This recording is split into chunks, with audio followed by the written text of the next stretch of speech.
Let me know when. Let's play some hockey tonight. Energetic, passionate, and savvy. Gouche Live. Brought to you by the good people at the Hockey News and Sports Illustrated. And now, ladies and gentlemen, the Gouche. Welcome to another episode of Gouche Live right here at the Bottom Line, 22 Front Street, being brought to you by those good people at the Hockey News and, of course, Sports Illustrated, along with Fired Up Network. And I am so honored tonight to have one of my special guests, Rob Frid. He's going to join us just in a few minutes. But before that, I just want to say thank you.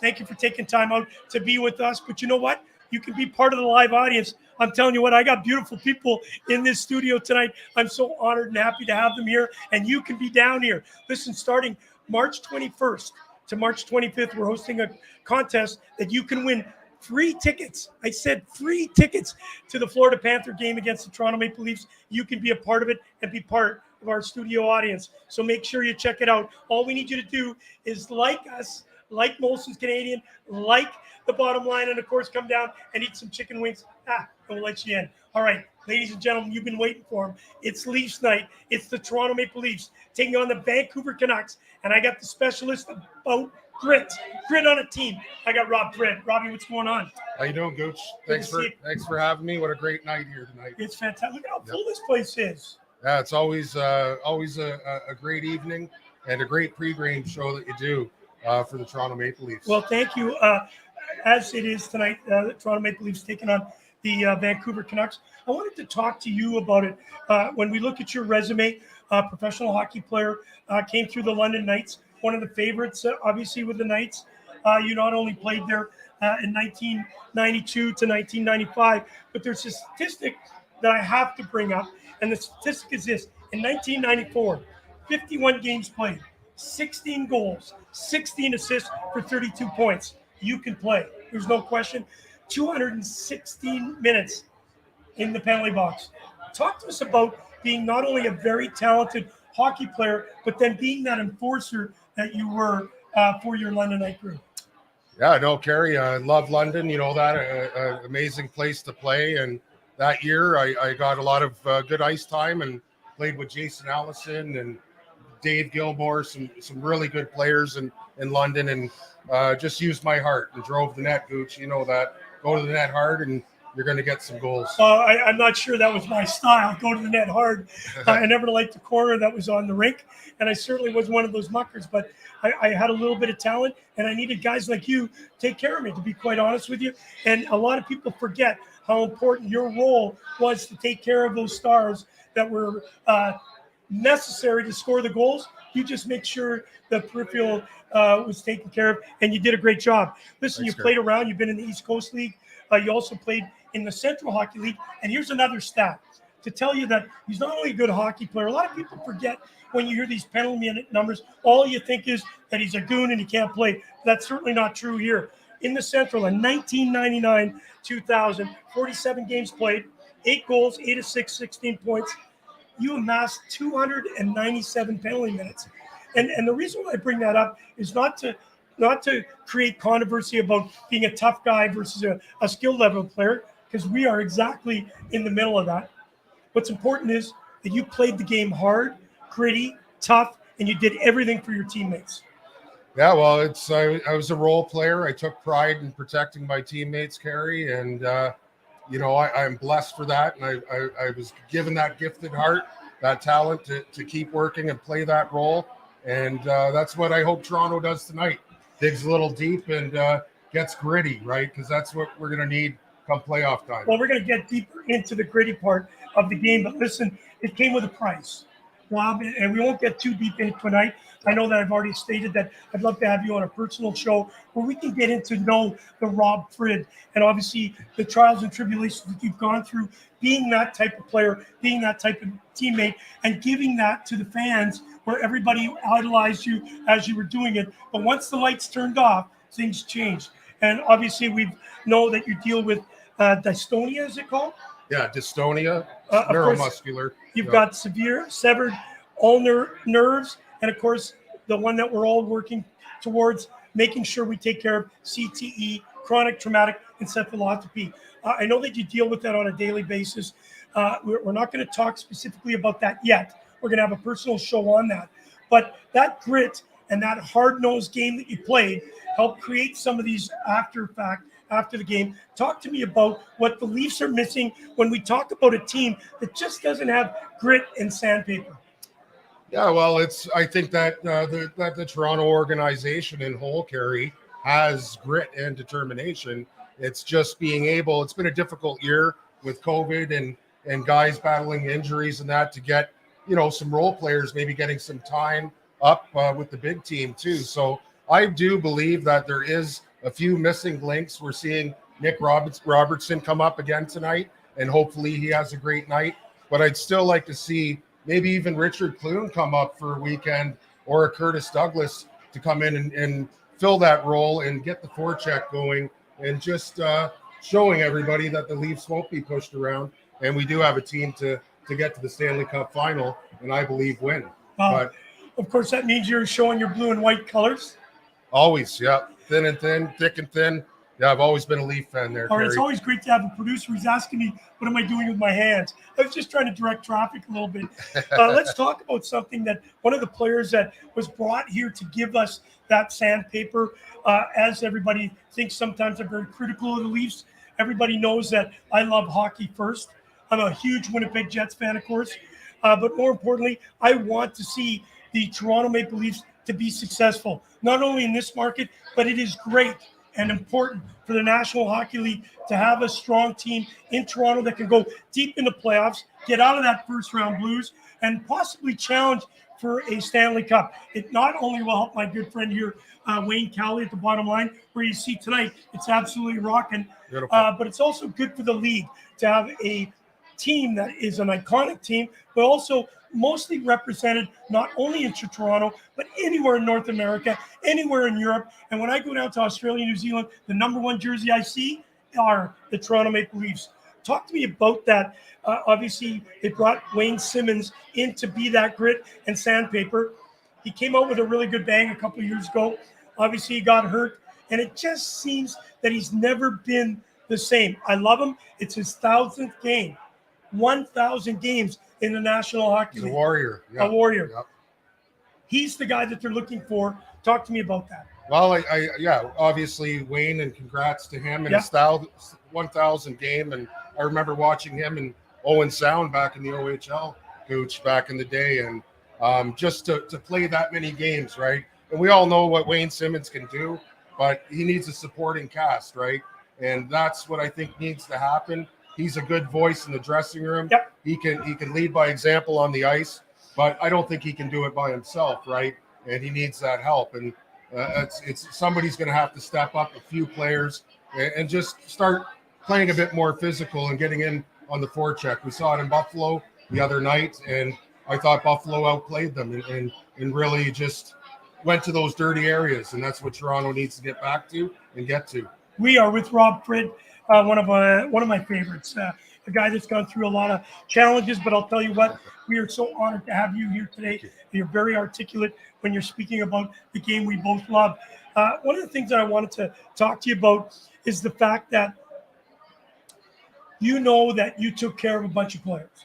And I'm going to go back to a game that Toronto Maple Leafs were playing, the Montreal Canadiens. I've referenced this on a few shows. And the thing that I see about the Toronto Maple Leafs is they have a bunch of leaders. Marner's a little bit of a gritty player. I love those type of players. That wasn't my style, but I love that teammate that'll do everything to win. Matthews, no question, one of the all-time greatest, and will go down in history probably as one of the greatest Leafs, but also a tremendous offensive hockey player. But what I saw in the difference in that game was, and we saw it in the Buffalo game, where there is no challenge. There's no urgency in the Toronto Maple Leafs game right at this moment. And in that game against Montreal, it was an example of Nick Suzuki doing his little dangle, little short guy, playing bigger than what he is. Obviously, Martin St. Louis has really given him that. And Spezza gave him a really good cross-check after I think he maybe bumped into the goaltender. And as soon as he got that bump, Josh Anderson beeline to Spezza, gave him a punch in the head and said, no, not today. But if you remember in the playoffs, when Matthews got that ragdoll. I think it was Weber, if I'm not mistaken, when they got ousted really quickly. You saw that big grin while Matthews was kind of being ragdolled. You saw his grin, a grin of fear.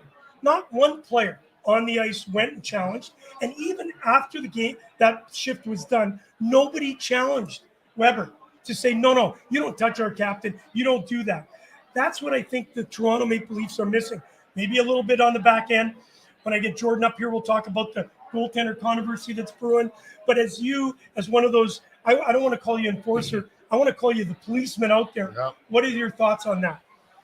Yeah, it's you're right. Even when I was in the minors and in junior, the longer we went into the playoffs, our star players paid the price, Gary. And look at a guy like Michael Bunting having a career year. People are talking Calder and everything. He's drawing penalties. But what happens, maybe Bunting's got to get in there and stir the pot and then finish something too and lay things on the line, right? I think that's what the Leafs are missing right now is that grit and just sandpaper, right? And talent's there, Kerry. The talent is there. There's no question. So we're going to have to see if you guys pick it up. If not, unfortunately, we're going to have a playoff like last season. All right, we got some great comments all around the world. Rob Frid, you really bring in people from Argentina and my good friend Uwe Langerman, all the way from Germany. Rob looks like Christian Fluga, his big brother. Christian Fluga and I played in Germany in Grapefruit, one of the nicest human beings on the planet. And you actually do have a little bit of twinkle like Christian Fluga. He was an amazing teammate. And then Matthew Marsner, Argentina watches Toronto more than any other team except in my house. Let's go Buffalo. And of course, I was at the Buffalo game, a 5-1 loss for the Toronto Maple Leafs. They looked lethargic. They had a full house. They tied it up with Rasmus Sandin's goal to make it a 1-1 game. I was there watching this. The place was electric with a full house. And then all of a sudden, the wheels fell off. There was no grit. There was no grind. There was no urgency. These people are paying good money to watch a hockey game. And it just didn't seem that the Toronto Maple Leafs looked interested. You as a player that knew that you needed to play that role, why isn't there somebody that comes off the bench and it's not Matthews, it's not Marner, it's not Riley, it's somebody else maybe on the third or fourth line that says, I'm going to take this on my own hands, get out there, bash and crash. Well, it's the way I kind of played, and there's many guys that played that role. And if there was a game like that back in our days, Gooch, I would go out there, run somebody, come by the bench, be calling on anybody, just trying to spark the team, right? And it got me in a lot of trouble, obviously, right? I've had a few suspensions back in my day, right? But at the end of the day, I think that's what Toronto needs. And maybe the game's a bit different than when we played.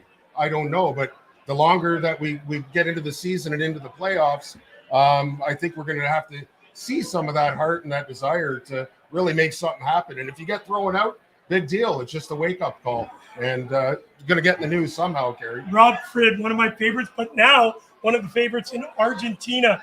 Got a great comment from our good friend, Matthew Meisner. Great guest and great to listen to. Of course, Barry Shelley, Rob, loved you with the London Knights. You were absolutely stellar there. Thanks, Barry. Let's get a little bit into the actual psyche of this team as we get closer to the trade deadline. This team goes up against a very good team tonight called the Vancouver Canucks. They changed their whole dynamic once they went with Ron Bordeaux as the coach. Talk to me a little bit about that transition of coach change. The team starts to obviously play for the coach. Maybe before they weren't listening to the coach, he maybe lost the room. What does it take for the Toronto Maple Leafs to go up against a team that now believes in themselves? And obviously the last game when they played out west, they were Demco'd by obviously playing well. Demko. Talk to me about what the Toronto Maple Leafs need to do and what their coach Sheldon Keefe needs to say before this game tonight. Well, listen, Bruce Boudreau, he actually my first year pro in the East Coast League. He was coaching in Mississippi. Everybody, I believe, loved him as a coach. He's a player's coach. He's come into Vancouver. He's turned things around. He's friends with the guys. He's got them rolling. They've got a hot goaltender. And the only way to beat that, Gouche, is to fire pucks on net and bang and crash. And I think that we're going to see Wayne Simmonds drop the gloves in his thousandth game tonight. I'm gonna put some money on that. I think that's let's do it because 100%. I see it coming. Yeah. Listen, Rob, before I let you go, I got to ask the question. And before I bring Jordan up, we're going to talk a little bit about the goaltending controversy in Toronto. Do you think there is a goaltending controversy? Have you been on a team where you have 1A, 1B? They're legitimate. Let's not forget. Mrazek and Campbell are legitimate goaltenders for the National Hockey League. But are they legitimate goaltenders for this market? Toronto Maple Leafs are a goaltender nightmare, right? But the pressure. Do you think there is a controversy first? And if there is, who do you think is going to come out on top? Mrazek's had a couple of chances. He had an opportunity. He won 3-1 against the Minnesota Wild, which was a big win. Went up against the Buffalo Sabres, was mediocre, beat by a 40-year-old, Craig Anderson. Yep. I'd love to hear your perspective because I know you played on some really good teams that had tremendous goaltending. As a player, what do you see? It's a tough situation right now. It's Mrazek. He's the type of goalie that needs to play games and a lot of them in a row, and then he gets hot, right? We've seen that with him. Campbell struggled as of late. He's admitted it. He's a professional. Look at the season he's had last year, this year too. He's just you got to go with Campbell still, right? It's to me at the end of the day, the fans love him. He's a number one goalie. He's proved that, and he's going to get hot again. But the team's got to play hard and gritty and support him. Rob, I love your perspective. You got to go with Campbell. You need to get consistency. Goaltenders need a routine. That's right. I've talked to Jordan on length of this. Goaltenders need to make sure they have confidence. And right now, neither one of those goaltenders have confidence. So you say he needs to go back with Campbell. Yet a couple of days ago, their head coach comes out and says he's not in that space. He's not playing well. He knows it. We know it. And how do you build confidence in a goaltender with a coach saying that? We don't need him to be berating his goaltender in the public. He knows it. We know it. Leave it alone. Let him build on his confidence. But you as a head coach have got to show confidence in the goaltender and putting that out there for all of us to believe it. I don't know if you had an opportunity to watch All or Nothing, where we saw him crying a couple times. Excellent. He showed a little bit of weakness. Listen, we've all cried. I actually cried once. I know you have. I'm here for you, Kerry. Yeah, it's good. My point being is that shows the sign of weakness, unfortunately, in our society. He's the goaltender of the future for the Toronto Maple Leafs. We need him to look strong, solid, that rock. I know we want to show our emotions, but there are certain times and places for that. Yep. And so the coaches, again, exposed Campbell, and that's a difficult thing for him to hold up now. Yeah, it's, again, a tough situation. You call your goaltender out like that. It could have been a tactic, Kerry. Maybe they wanted to light a fire underneath him and really get him going. We know here in Toronto that the media is right there. Everybody's watching. But I'm telling you, the fans of Toronto love Jack Campbell. And when it comes down to the time, I would like him right between the pipes. And if we have any chance of winning the Stanley Cup, I think we've got the both 1A and B right now with Mrazek and Campbell. All right. It would be remiss of me to mention it's your lovely daughter's 15th birthday, Tegan, with her good girlfriend here, of course, Tracy, and your father, Dave, and, of course, all your buddies watching the show. Thank you very much for being a live audience. As I let you go, here's what it is. I need a prediction. I need a fired-up network prediction from Rob Frid. The Toronto Maple Leafs up against the Vancouver Canucks tonight. It's going to be a tight game, I believe. I think final score, 3-1, Toronto, and going to be an open net goal. And I think that Nick Robertson's going to have a great call-up game and really start showing the team here what he's made of. You're not scared of anything. Nothing. But I think you're scared of this Toronto Maple Leaf crowd. Had you gone against them, the hate mail, don't forget it goes to Jordan. Okay. All right, buddy. Yeah, thanks, Rob Frid, always a pleasure seeing you. Thank you, buddy. Thank you, brother. Good to see you. We'll Keep get up you the on. great work. You're fantastic. All right, there. Rob Frid, what an incredible man. I love having him on.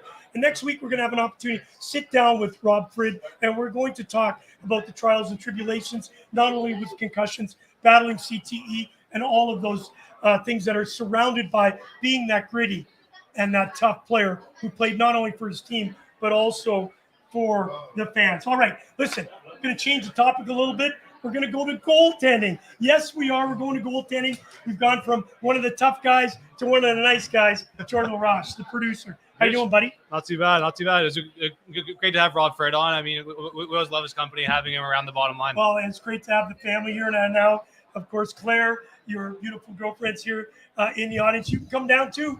Enjoy the chicken wings. They're pretty good. I mean, you can come by any time. I mean, I have the buffalo wings just about every time I come here. So you are what you eat. I'll be a wing soon. All right, we got people in the background, obviously interested. This place is full. Come on down to the bottom line, of course, 22 Front Street. Great comment coming from Matthew Meisner. Before we go into goaltending, of course, stop downplaying how good Buffalo played, Gouche. And I apologize. And then, of course, he joked around. We don't need to dismiss how good Buffalo did play. The Toronto Maple Leafs did not play up to the opponent. No. Right? Sorry, go ahead. No, it's you. I mean, this Buffalo team, I mean, they're solid. I mean, they have a lot of pieces on that team where, you know, maybe in a year or two time, I mean, they're a playoff contender. I mean, this team's come a long way over the last few years, and I think getting rid of Jack Eichel was a big step forward for them. Well, and of course, I like the trade. Obviously, Alex Tuck is now back in the lineup. I was at the game. He's not a flashy player. Yeah. Eichel's flashy. Tuck just shows that he's going to be the heart and soul, that grind him out type of player. All right, let's talk about the goaltenders tonight. Demko, last time the Toronto Maple Leafs went up against the Vancouver Canucks, it was in Vancouver. And, of course, Demko, the Toronto Maple Leafs, he's got a 24-16-2 record. 2.6 goals against average, 0.918 save percentages. That's solid. Yeah, and I mean, it's just consistency. I mean, Thatcher Demko, when you watch him play, he's one of my favorite goalies to watch. Just the simple fact that there are very few goalies in the NHL right now who are more confident than him. I mean, he just oozes it when he's in the net, and I mean, just save after save, he keeps his mind completely blank, and he doesn't give up a ton of rebounds. And even when he does, he's ready to recover and get back in front of it. And he attacks the shot. He's not laying back waiting. He actually challenges the shooter, which is a big difference. And he does a really one thing I noticed over the last few games. He does a really good job staying on his feet right up until the last second. Yeah. That gives you so much more freedom in your movement and just being able to go one way and immediately come back the other way. Not a lot of goalies can do that very well, but Thatcher Demko does. Hey, Jordan, before we talk about Campbell, tell us, what does it mean when a coach says, play big? They want goalies to play big. What does that mean exactly? When you play big, it's a little bit's mindset, but a big part of it is covering, not giving up many rebounds. All the rebounds that you do give up end up in the corner or behind the net, or straight up, or you cover it. I mean, having a big game.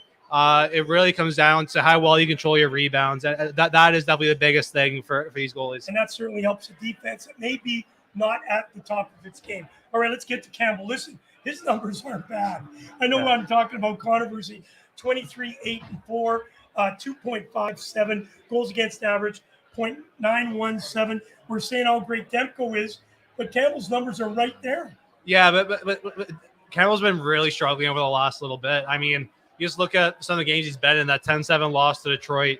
He wasn't in for the Buffalo loss. I'm trying a 5-3 win against Washington when, the Leafs probably should have kept the 3 goals a little bit lower. But, I mean, just Campbell, I can't really put a finger on it. Just everything about his game. He looks a little slow out there.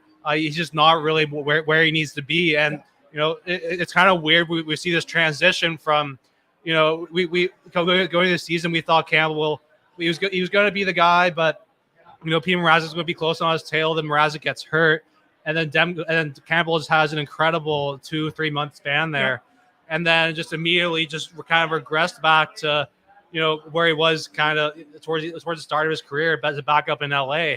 I mean, it's really hard to kind of make sense of this. Well, and he almost looked like a Vezina contender at that particular moment. 100%. Right now, I think that's a little bit off.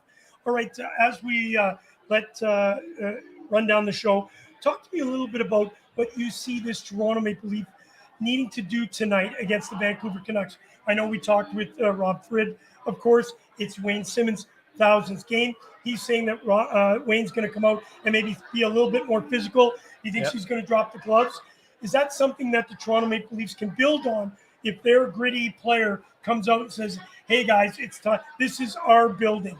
You're not coming in here and taking advantage of us. It just sends a message, right? It sends a message to the Vancouver bench, the Toronto bench, saying that, like, you know, we're here and we're here to play. I think that this Vancouver team, they have no issue with kind of grit and being physical, because you look at the lineup, the first line of Bo Horvat, JT Miller, and Connor Garland.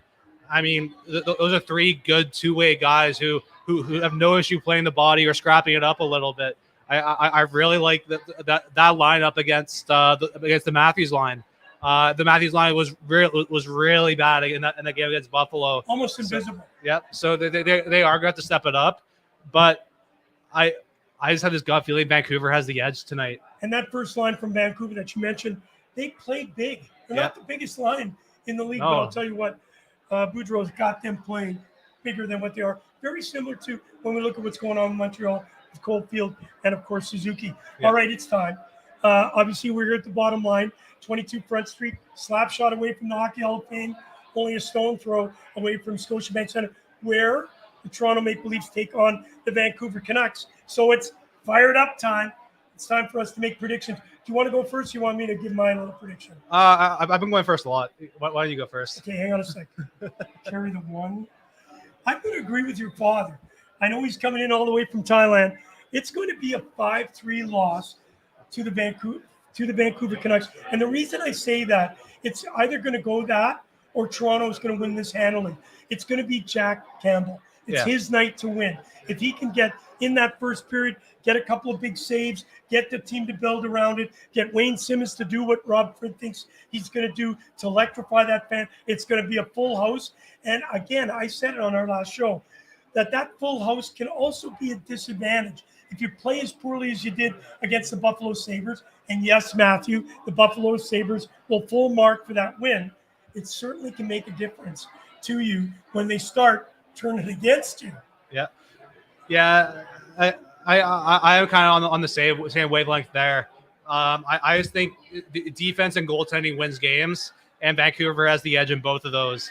And going in with the goalie's been shaky over the last little stretch, I have a hard time putting my faith in that. So I am going to go with Vancouver. I'll give Campbell some benefit of the doubt there. I'll go 3-1. All right. Send your hate mail to Jordan LaRoche at CHF Sports. We'll give him a fake address. Jordan, as usual, producer, thank you for doing a great job on our show. Thanks, Gouche. All right, we're going to wrap this up. I just want to say, Austin Matthews, 68 points, and a lot of people don't know it. JT Miller, who obviously Jordan is still upset that he left the New York Rangers, he's on 61 points, one of his better seasons. And I'll tell you what, we are so excited to see this matchup tonight, and I hope you stick along with us. We'll be back Monday at 6 p.m. Eastern Standard Time. Don't forget, we will also be March the 13th. We will be in Buffalo, obviously in Hamilton, watching the Buffalo Sabres take on your beloved Toronto Maple Leafs. And on March the 10th, this Thursday, I will be in Winnipeg announcing the 45th anniversary of Slapshot. Yes, it's 45 years since that iconic movie came to town in 1977. All right. Thank you for being a part of Gouche Live right here at the bottom line, 22 Front Street.